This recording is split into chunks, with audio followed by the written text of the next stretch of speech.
Manifester contre les violences policières et finalement en faire les frais juste après, c'est ce qui s'est passé le 24 janvier 2021 sur la place de l'Albertine. Ce jour-là, des policiers font face à une foule de manifestants, mais la répression qu'ils exerceront finira en procès. À la une de l'actualité, un procès pour violence policière se déroule en ce moment au palais de justice.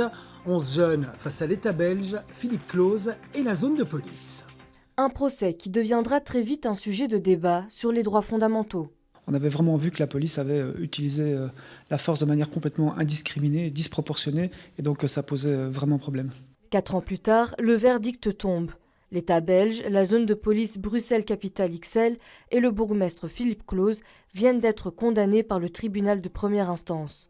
Lors du procès en janvier dernier, l'avocat du bourgmestre ne comprenait pas les accusations. Il n'y a pas de responsabilité civile, je prends une responsabilité civile, du bourgmestre pour des décisions qui sont prises par d'autres que lui. Aujourd'hui, aucun des condamnés n'a souhaité nous répondre. La zone de police de Bruxelles-Capitale XL ne donnera pas de suite favorable à votre demande d'interview.